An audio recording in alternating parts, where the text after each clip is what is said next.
Hello and welcome to the Noble Network College Fair. We're so excited to have you participating in this event. We have some fantastic schools here with us today. Each will have 6 minutes to share more about their institution, but will be around for the entire session to answer any questions you may have. My name is Jenny and I will be your facilitator. Before we get started, I have a few housekeeping items. Your camera and microphone are off, so the panelists cannot see or hear you. However, you can use the Q&A button on your screen to type your questions to our presenters at any time. When you type your Q&A, make sure to specify which college it is for if it's not for all colleges. This is just one of many different sessions happening, so be sure to check out the schedule on the website. This presentation is being recorded and will be available at strivescan.com/noble. That's strivescan.com/noble. And now I'd like to turn it over to our first institution to present, Johns Hopkins University. Great, thank you so much. Hello, everyone. I'm excited to kick things off for today's conversation. My name is Nick Igo, Assistant Director of Admissions and Recruitment for Johns Hopkins University. I'm an alumnus of my institution, and I'm your regional point of contact for the greater Chicagoland area. I'm going to try to cover a lot of ground with this presentation, but at the end of the day, I do hope that you understand, right? This is just the start of a conversation. If you do have questions remaining following any of our individual presentations about our respective institutions today, please be sure to follow up with us individually, and we'll be able to support you in your college search journeys. But I really want to kick things off by starting about Johns Hopkins' founding and history and mission. When Johns Hopkins was founded in 1876, we were founded as the first research institution in the United States, with this mission to create knowledge for the world. And this mission has really set us up for success in many ways. We still remain one of the best and most funded research institutions in the United States, par none. But this mission bleeds into our academic culture, how we establish our curriculum, the type of community that we actively and intentionally try to build each and every year. And so this mission to create knowledge for the world is exciting. It's something that we hope any and all students who are interested in Johns Hopkins University themselves are excited by. But this also really lays the groundwork for all other facets of our experience.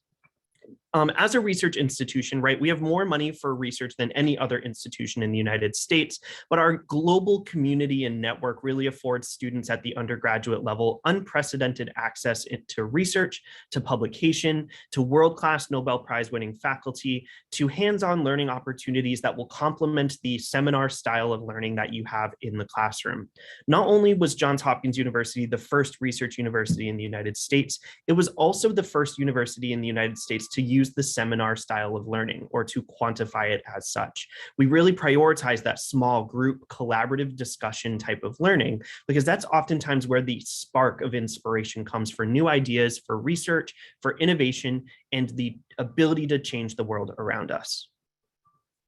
But we really can't do that without creating an incredibly dynamic and interdisciplinary academic and extracurricular and identity-based community.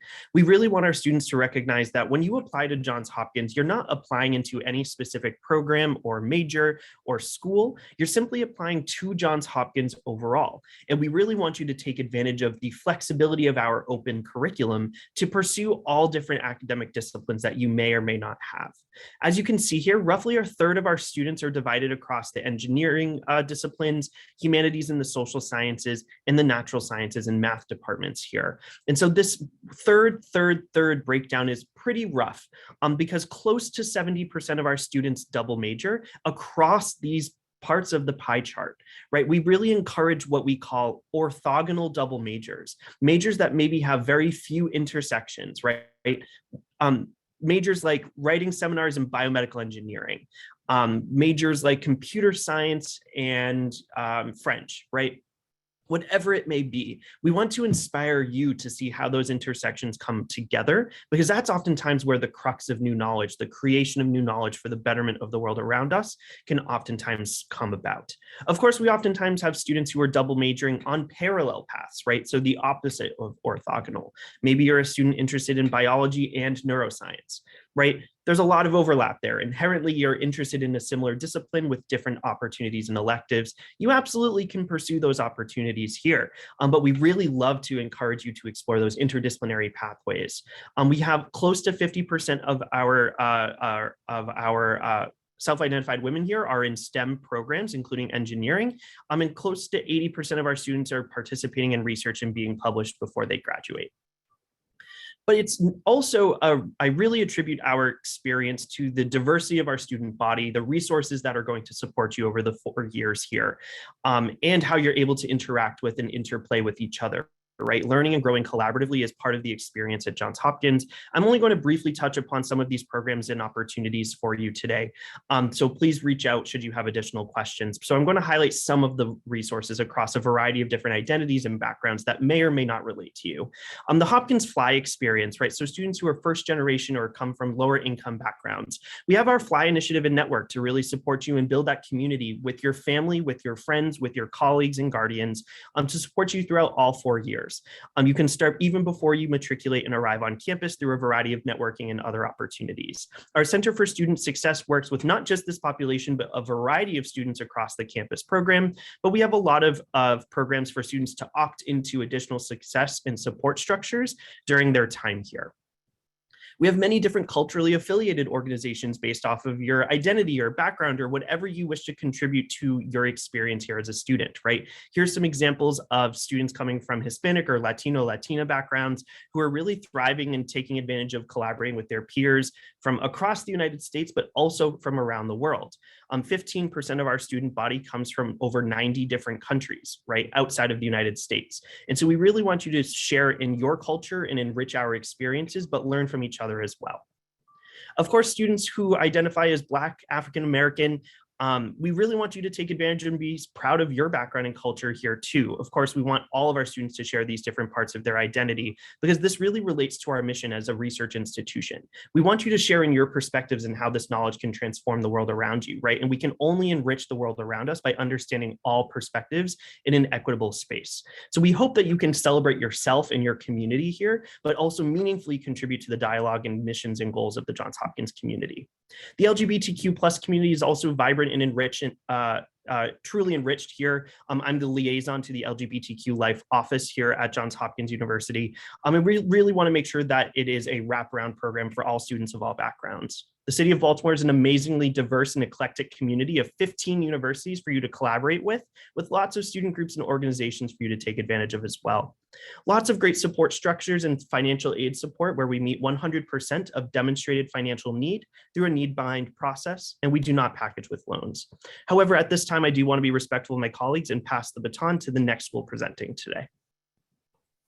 Thank you so much. And a reminder to our participants, if you do have questions, feel free to put them in the Q&A function, and our institutions will answer them during the presentations. If you have a question for a specific institution, you can put their name on your question, and that will help expedite that process. We'll try to get to as many as we can, and they'll put their contact info in the chat. So if we can't get to your question, you can also email them or reach out to them that way as well. Up next, we have Washington University in St. Louis.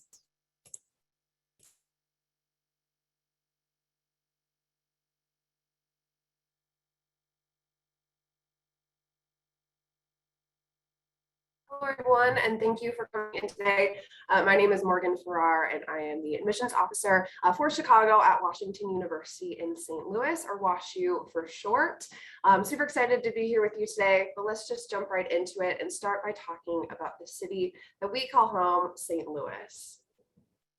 St. Louis is a medium-sized city that gives you the best a big city opportunities and small town feeling. We have a number of beautiful parks and museums, incredibly passionate sports fans, and an amazing food scene. But at the same time, the city is made up of a number of different individual neighborhoods with their own history, culture, personality. Add in that St. Louis is one of the fastest growing cities in the country for startup businesses. And you'll find that the unique community that St. Louis has a lot to offer our students. And we want to make sure our students are going and getting involved in the city, which is why each one of our students is given a free Metro Pass. so they'll able to access our light rail system and our public buses very easily, considering the fact that we have 2 metro stops on our campus, as well as a bus stop. You'll easily be able to get to the St. Louis Airport, our medical campus, or downtown amongst exploring just the general city of St. Louis. But when we move back to our campus, our community is diverse, inclusive, collaborative, creative, just to name a few adjectives. We have approximately 7,000 undergraduate students across 5 academic divisions: arts and sciences, engineering, business, arts, and architecture. Our campus represents all 50 states and US territories and over 50 countries. And this geographic diversity brings with it a number of different perspectives and experiences that we want to celebrate on our campus. Our office, like the Center for Diversity and Inclusion, the Office for Student Success, and the Office for International Students and Scholars, are just a few examples of spaces on our campus that are dedicated to sports students coming from these different backgrounds. These include students of color, low-income students, students who are the first generation to attend college, and many more. And they'll do this through providing additional resources for these students, events and programs throughout the school year, and building mentorship relationships and community at your time at WashU. And these resources and qualities will feed into our unofficial motto, which is to know our students by name and story. We want our students to feel comfortable in the uncomfortable, so they can learn more about themselves, but also learn about the WashU community and the St. Louis community in the process. Now, WashU is a place of discovery. Students will choose one of their 5 divisions as a home base, but the breadth of our university is available to all of our students, regardless of your academic background or initial academic interest. This could be classes, research, study abroad, or extracurricular activities. We want to make sure you're into your unique college experience. Most of our classes are small and discussion-based, with the average class size being 26 students, and we want to make sure you're being an active participant. That's why we have that specific small size. We want you to support and challenge each other in new ways in our thinking spaces. Interdisciplinary study is the hallmark of our academic community. Students can have multiple majors and minors across those initial 5 divisions. Around 80% of our students graduate with more than 1 major or minor within their division or across them. We have a really flexible curriculum and multifaceted students, so it's not really a surprise that we have that statistic, but we don't have a university-wide core curriculum, so that flexibility is inherent to your class structure. You're also not alone in navigating all of these options. Our 4-year major, minor, pre-professional, residential, and student advisors, just to name a few, all work together as your comprehensive advisory network to make sure you have all the resources that you need to find the best path for your goals while you are at WashU. We are always encouraging our students to get out beyond each one of our academic majors offers a study abroad opportunity, and over 40% of our students choose to do so. We are a Tier 1 research institution, so you'll see that students are taking advantage of over 3,000 different research projects in all disciplines throughout the year. Students can start their own business through the Student Entrepreneurial Program or get involved in St. Louis through our Gephardt Institute for Civic and Community Engagement. Our students also have the opportunity to engage in many of our 450 plus clubs and organizations. Our student union has a $3.5 million budget to fund these groups, which could be for traveling to competitions or conferences, or just having food at a group meeting. With activities ranging from top-ranked Division III varsity athletics to major cultural organizations like our Black Student Union, to fraternity and sorority life, to more niche organizations like our Premier Butter Churning Society. There's really a lot of ways that our students love to get involved. You'll find together through our campus traditions, like our semi-annual concert series called Wild, or our 13 Carnival, which is the oldest and largest running student-run carnival in the country. Whatever our students are doing, they are giving it their all. There's never a weekend that there isn't something to attend. Now here you can see a snapshot of our fall 2021 incoming class. The most important thing I want you to know about our admissions process is that it is a holistic approach. So we look at everything that you submit to us to determine not just the type of student that you are, but what you can contribute to the WashU community. We are test optional again for students applying to start in the fall of 2023 and 2024, but we do super score both the SAT and the ACT for students who decide to start testing.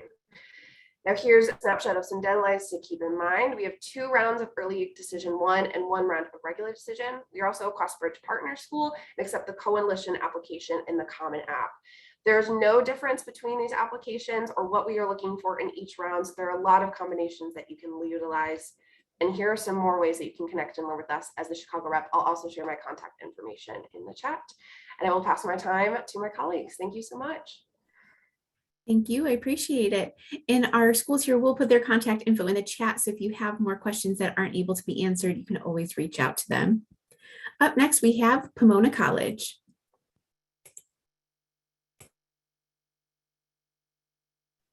That would be me. Well, good morning and good afternoon. My name is Eddie Pickett. I'm a Senior Associate Dean and Director of Recruitment at Pomona. I'm your rep as well. I think that the 3 things I really want to highlight today for Pomona College are curiosity, diversity, and opportunity. I think those are the 3 things that how we talk about our school, what we care about here as well. So I'm going to start up this presentation. Let's see what we got. Share screen. All right. So did that already. So I think just a quick overview is we are 1,700 students on the Claremont campuses. There are 5 colleges in Claremont. We are obviously one of them. We're the oldest one as well. We love, as we talk about diversity, we're over 20% first gen students. We're over 50% students of color as well. We also meet full financial need, and there's no loans in our packages. So I think those are the quick pieces. The why here is that you have access to Los Angeles. You have the Claremonts, and so you have full resources of the mid-sized university. And then the academic depth and breadth of being a liberal arts and sciences school is always important to us as well.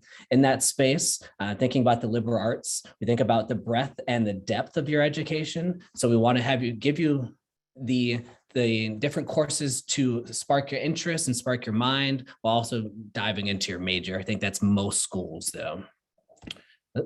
There we go. So the diversity on campus, as we think about it, as talked about earlier, here's a snapshot of the actual breakdown. On the right side, I think about curiosity as well. And so here's the breakdown of the different majors in the class of 2026. In that space, you'll notice it's a pretty wide grouping. I think for the top industries that coming out of here are going to be consulting in the financial sector, and then into sciences as well. So you can do pre-med, you can do your research, you can do all those great things while still studying art history, while being an art student, while studying psychology as well. I think in that space, one of the cool parts that I love to talk about Pomona is that 8 of 10 students are going to change their major at some point. So you come in, you might know for sure, I definitely want to do this. And like, well, actually, maybe I'll try something different. And so you have that flexibility being at a liberal arts school.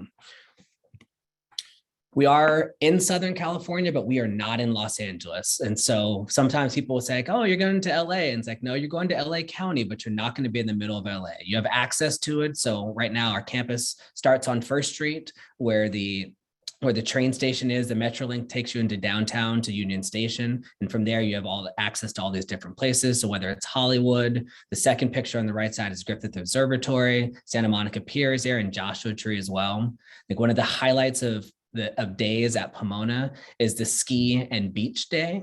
And so you can literally go skiing in the morning and do a bonfire on the beach in the evening. It's one of the fun days when we're outside of COVID days. That was always one of the pleasures of our students on campus. In Los Angeles itself, you guys are in Chicago, so you know what it's like to have all these different cultural destinations. Los Angeles has the same. So whether they're museums, they're professional sports teams, they're beaches, there's different cultural centers, we have all those great things and you have access to them.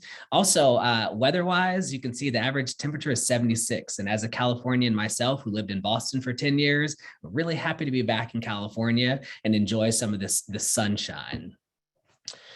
An overview of the 5 C's, just I did mention we are one of the Claremont colleges. We're the founding member of the Claremont colleges. You also have Claremont McKenna, Pitzer College, Scripps College, and Harvey Mudd College.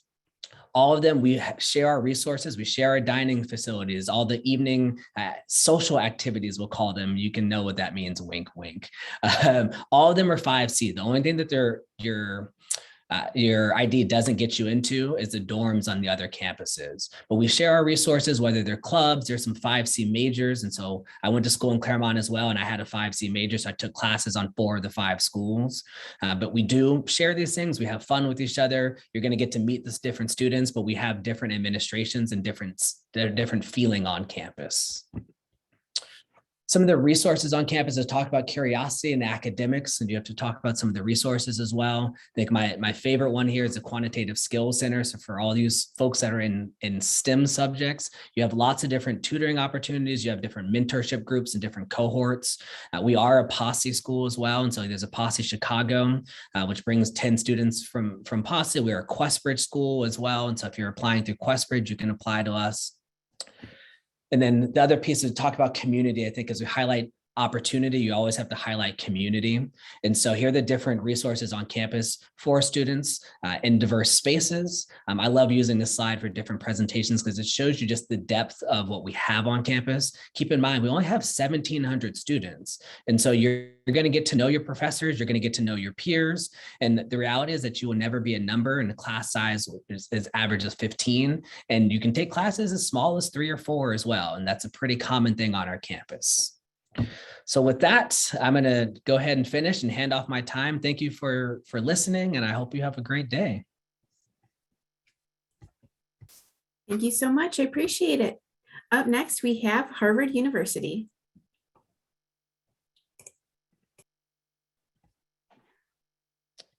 Great. Thank you very much for having me. I'm Francisco Robles. I am an alum of both Harvard College and Harvard Business School. So slide. There we go. So happy to talk to you about Harvard. As I mentioned, I am an alum.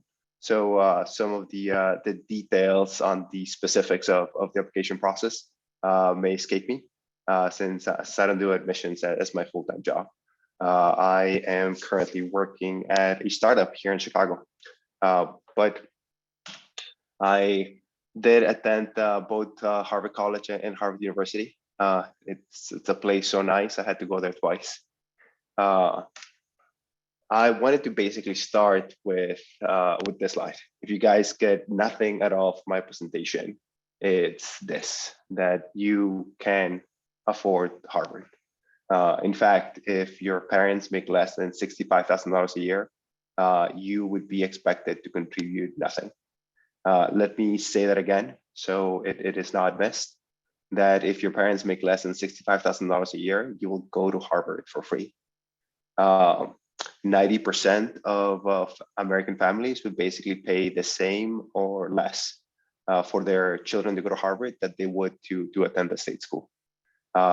For me, that was the case. My parents were making less than $65,000.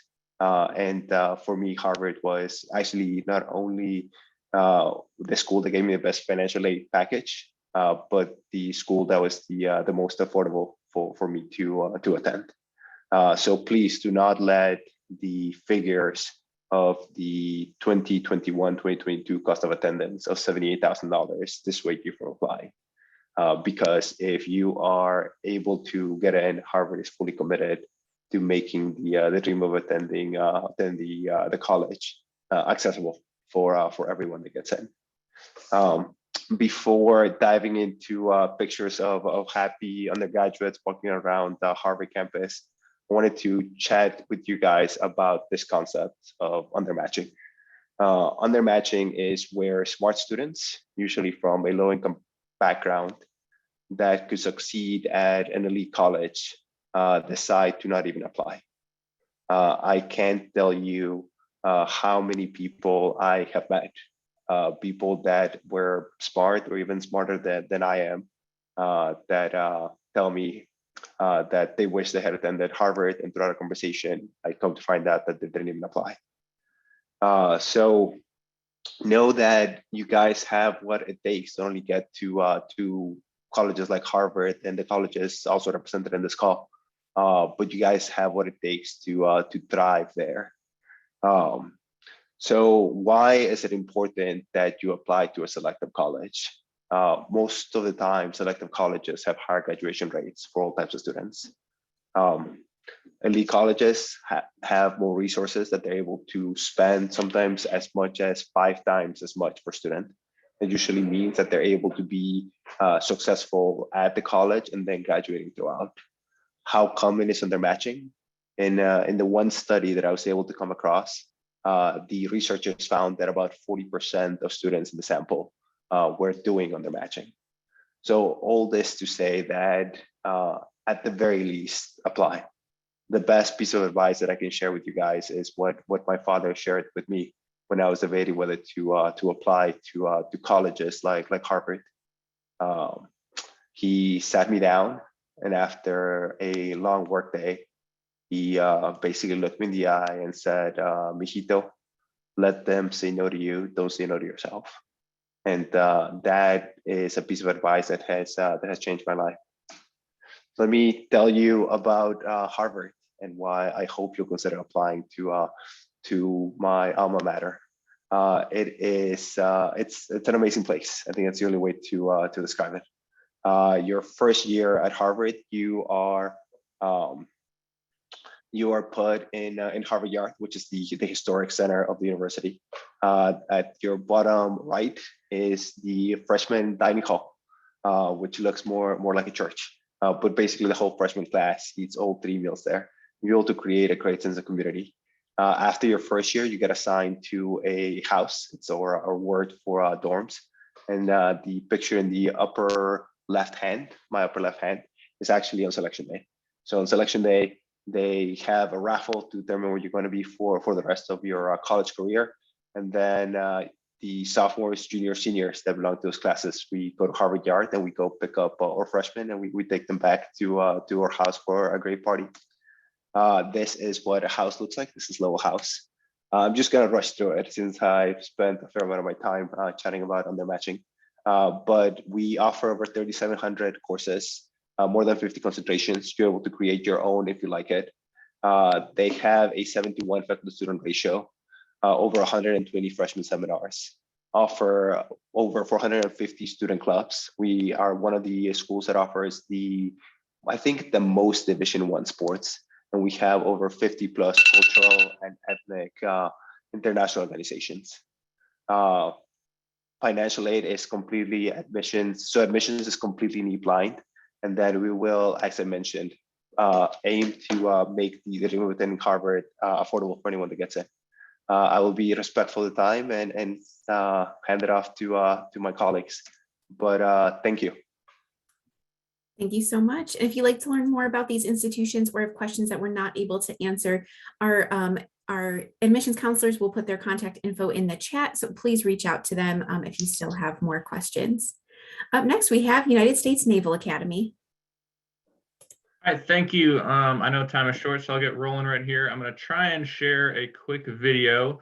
Hopefully that works. And if not, then we'll just move on to the presentation. But hopefully you guys can see this, and then I'll roll in with some of the specifics about the Naval Academy.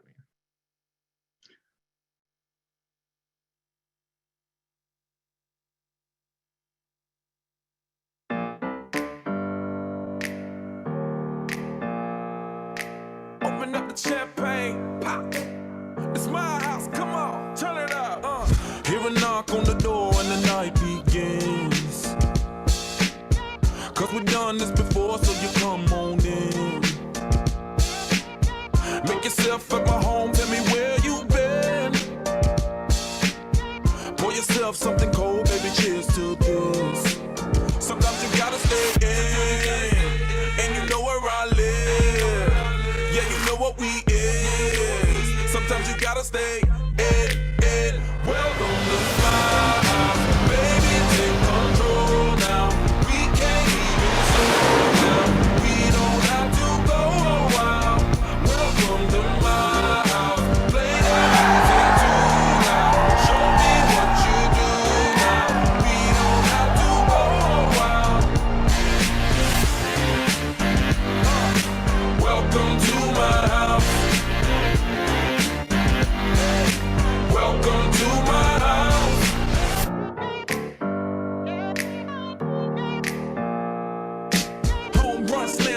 touchdown pass. Mi casa es tu casa, so it ain't no holding back. Welcome to my house, baby, take control now. We can't even slow down. We don't have to go wild. Welcome to my house, play that music too loud. Show me what you do now. We don't have to go wild. Welcome to my house. Welcome to my house. Welcome to my house. It's my house.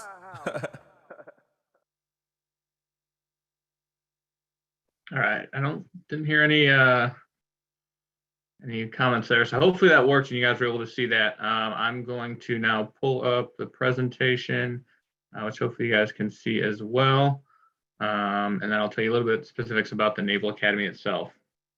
So first, kind of a quick background on me. I'm actually from the area. I grew up in the northwest suburbs from Elgin, Illinois.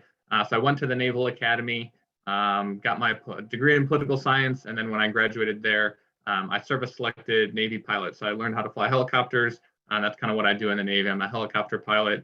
And then now I'm working as an admissions counselor here. So this is spend a quick minute on this slide because you guys saw most of this from the video. But what most people don't know about the Naval Academy, if you've never heard of us before, we are a top-rated university in the United States, primarily a STEM school. I was a political science major, so we do have some other majors as well. But when it comes to majors, 26 that we offer, and we're focused, like I said, primarily on STEM. So lots of engineering, lots of science and mathematics, and then a few humanities and social sciences offerings as well. Now, we are a little bit different than your normal college. We are a military academy, so you can expect your day to kind of be jam-packed with lots of activities. So don't worry, you won't have to get up at 5:30 every morning, but personal conditioning and fitness is important at the Naval Academy. So we expect you to stay on top of that. And then you're going to have classes throughout the day. You're going to have an athletic period. So everybody will be expected to do some sort of a sport while you're at the Naval Academy. You'll have dinner in the evening, and then the rest of the time is kind of yours to do what you need to do to get your academics done, go see friends, hang out, whatever that is. We are a Division I school. So for that sports period, we've got 33 different D1 sports. So Harvard has us beat there, but lots of offerings. And then we have club sports and then some intramural sports as well. And even with all that on your plate, our students are usually very involved. They're very involved in high school, so we want you to be able to stay involved in college. So over 122 different extracurriculars and clubs that you can be in while at the Naval Academy. There's a big focus on international travel while you're at the Naval Academy. So we offer entire semester studies abroad or just some shorter duration kind of cultural immersion programs that you can do over your break period. So spring break, fall break, things like that. So I'm going to wrap it up here because I know time is short with kind of like the top 3 for the Naval Academy. So like you saw from that video, a big one for us is the location. So we're right on the water on the Chesapeake Bay there. We're close to Baltimore and DC. We are right in the heart of downtown Annapolis, so plenty to do just steps outside of our gate and enjoy that awesome, beautiful location. The financial benefits are almost unmatched at the Naval Academy. So everybody who comes to the Naval Academy has all of their costs completely covered. On top of that, you will get paid a stipend every month, which covers all of your other out-of-pocket expenses. And then when you graduate, yes, you do have a service commitment that comes with that. So you will have a 5-year service commitment, but that is a paid job waiting for you, whether it's aviation, on the ship, on a submarine, maybe special warfare, or even the Marine Corps. We also offer some other options, send about 10 to 15 students to med school every year, and we have some different staff corps community options as well.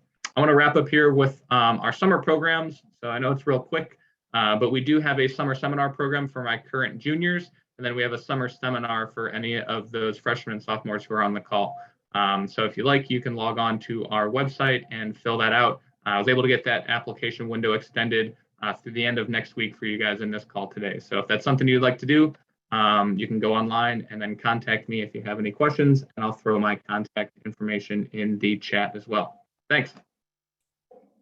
Thank you so much. We appreciate it. Up next, we have Yale University. Hi, everyone. Let me just share my screen really quickly.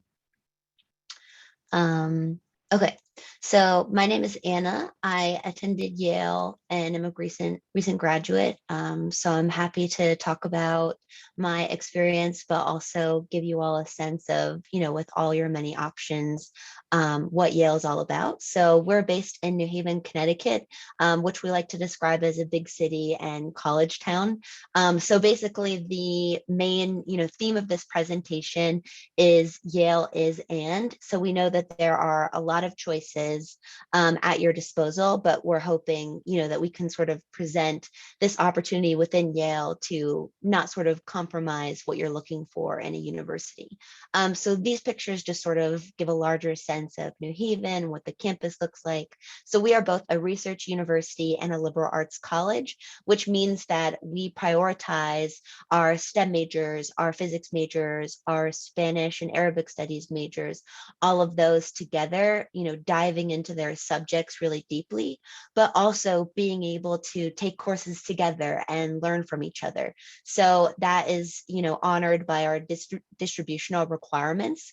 So for me, I was an English and art history major, so I still had to complete science credits, which, my suite mates who were both pre-med, they, did not have a problem at all completing their science requirements. And so I took a class that was called The Mystery of Sleep.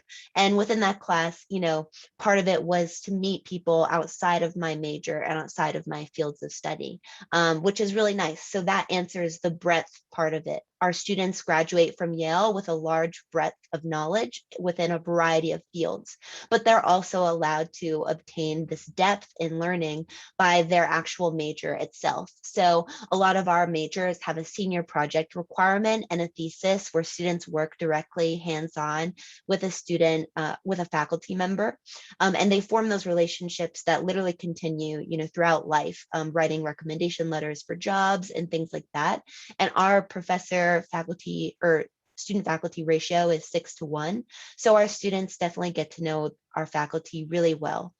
This slide as well just sort of shows that our students are learning both in and outside of the classroom, whether that is within their residential college. So a really unique feature about Yale is that we have a residential college system of 14 colleges. So what that means is that we provide 4-year housing for all of our students, guaranteed. Most of our students do take us up on that because living within a residential college is kind of like what they would imagine a Harry Potter house would be. And, as someone who lived through that experience, I do think it's a pretty good comparison. So the 14 colleges, they all have similar features. They all have a gym, a library, a buttery where students can get late night snacks at night, and also a courtyard where my head of college, who lives with the students in the college, would have s'mores for us and a campfire going sometimes in the winter, and just bringing people together. So what this shows is like really that community focus that Yale has. We are so ingrained in our communities, and the residential college system just sort of breaks up our larger undergraduate community of about 5,000 students into these little pockets of communities where people get to know each other really, really well. And so, a big part of our community-oriented basis are the cultural centers. So we have the Native American Cultural Center, La Casa Cultural, the House, or the Afro-American Cultural Center, and the Asian American Cultural Center, which just celebrated its 40th anniversary year at Yale. All of these communities represent, the traditions and innovations of Yale. So Yale is constantly changing. It's been around for 300 years, but with each new class of students brings, each new issues and things that are in the forefront of our students' minds. But we also have traditions. So we have the Yale Harvard football game that everyone looks forward to. And we have, apple picking in the fall. One of my favorite traditions is the Halloween Yale Symphony Orchestra show, where they basically score a movie and then they have a live performance.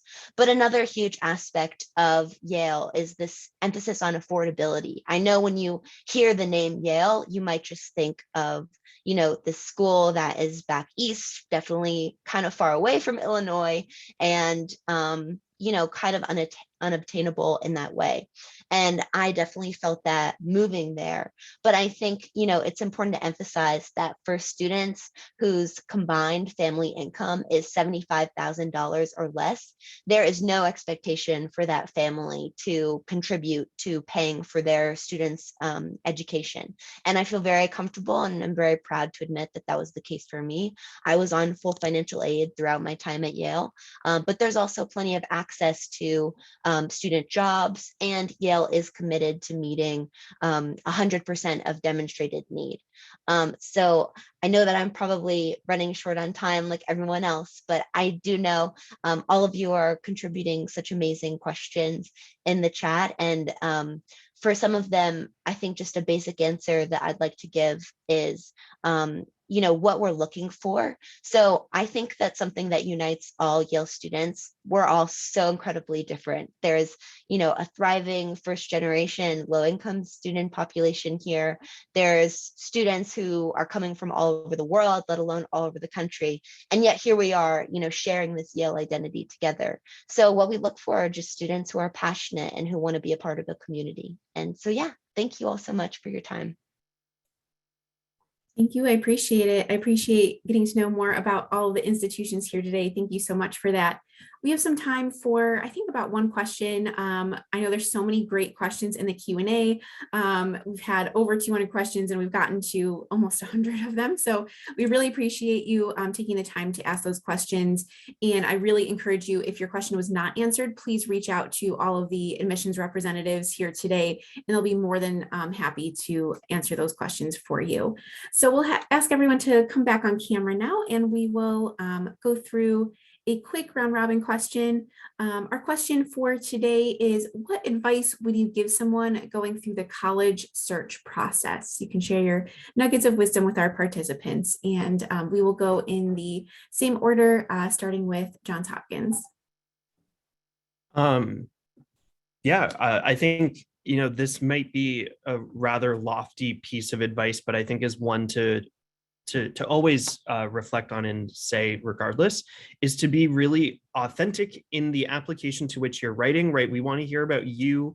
We're not looking for a cookie cutter archetype of a student you think we're looking for. We truly want to see the type of student you will contribute to our community. We're not looking for uniqueness, right? We're looking for your lived experience and how that shaped who you are today. And being authentic to yourself in the values that you hold in your college search process, right? There are so many wonderful institutions, not even represented on this call today, that you could very well match with, right? And so rankings, numbers can be important in terms of access to opportunity and funding, whatever, but there's a lot of other cultural match pieces, softer value-based matches that you should consider in this process as well. So make sure you know what's important to you and use that to drive your college search process wherever that lands you.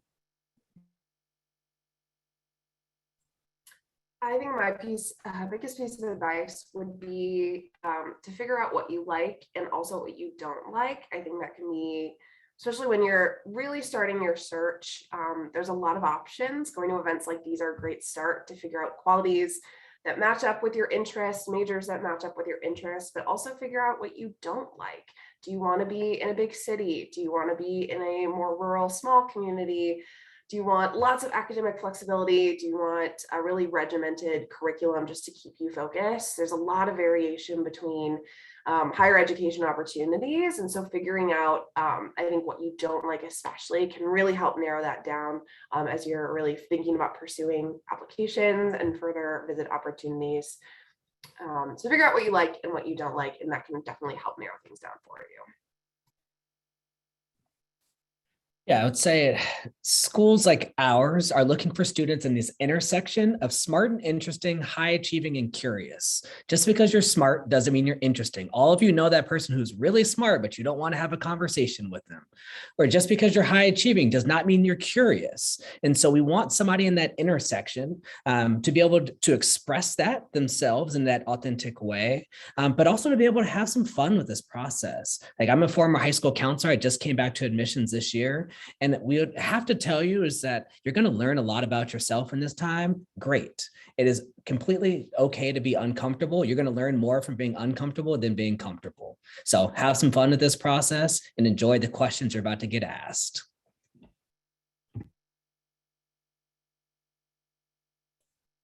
We'll go to Dan. It looks like we lost Harvard. Sorry about that. Okay.